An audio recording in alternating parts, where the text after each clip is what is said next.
जय माँ विंध्यवासिनी। मैं मनमोहन शास्त्री एस्ट्रोलॉजर।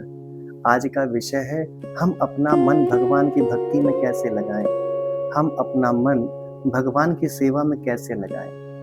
क्या आप लोग पूजा करते हैं? आप पूजा तो करते हैं लेकिन आपका मन नहीं लगता। आप जप करने बैठते हैं तो आपका ध्यान भटक जाता है। तो आइए आज हम लोग जानते हैं इस विषय में। 15 जुलाई से लग रही गुप्त नवरात्रि बहुत ही उत्तम है। जो लोग भी साधना करना चाहते हैं और जो चाहते हैं कि हम कुछ प्राप्त कर लें तो वह इस जानकारी को अवश्य सुनें और शेयर भी करें। शास्त्र कहता है,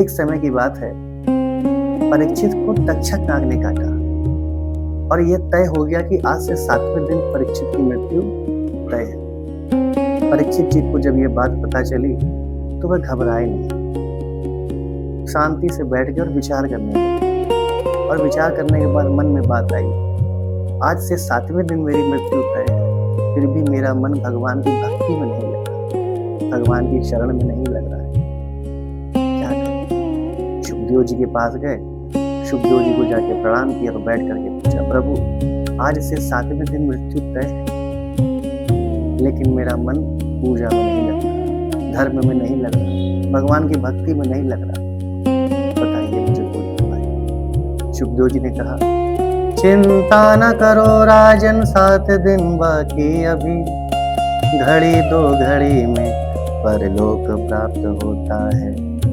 खट्वांग जैसे राजा का मोक्ष 2 घड़ी में हुआ, तेरा शरीर तो अभी 7 दिन तक रहता है। मेरा यह कथन है, सब ऋषि साक्षी है, आज से कृष्ण द्वार राम मार्ग कैसे नहीं खुलता है।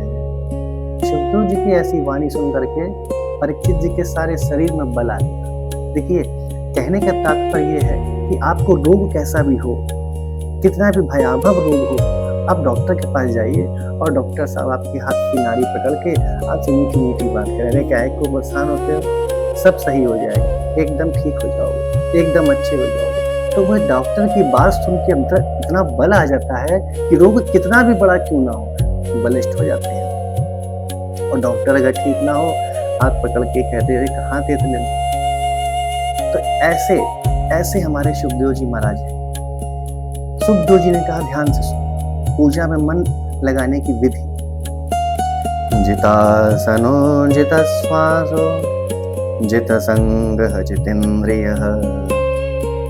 हम जिस आसन में बैठ के पूजा करें वह आसन हमारा शुद्ध होना चाहिए। आसन एक ही होना चाहिए, आसन बदलना नहीं चाहिए। आप पूजा से उठिए, अपना आसन उठाइए, मोड़ के रख दीजिए, फिर बैठ के फिर तपस्या करिए, साधना करिए, गुरु मंत्र करिए, जो भी आपको करना है। इसके बाद जित संगः, आपका उठना बैठना किन लोगों के साथ है, वह नकारात्मक तो नहीं है, व्यर्थ की बातें तो नहीं करते हैं जिससे कोई लाभ नहीं। फिर आपका मन, हमारे जीवन में सुख और दुख का सबसे बड़ा कारण क्या है, एकमात्र मन है। मन से सुखी हो जाते हैं और मन से दुखी हो जाते हैं।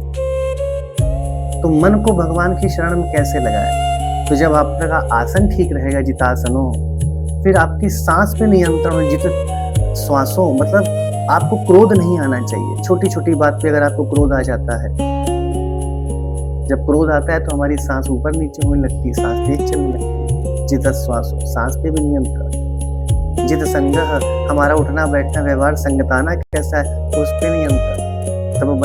तब बन जाते हैं जितेंद्रियः, तब जितेंद्रिय हो जाएंगे। इंद्र पे, अपनी इंद्रियों पे जिसकी जीत हो जाए वही जितेंद्र, वही जितेंद्रिय। इस प्रकार से ये 4 बातों का बहुत ध्यान देना है। पहले आपका आसन ठीक होना चाहिए, आसन एक ही होना चाहिए, क्रोध नहीं आना चाहिए, सांस फूलनी नहीं चाहिए, मतलब क्रोध पे नियंत्रण।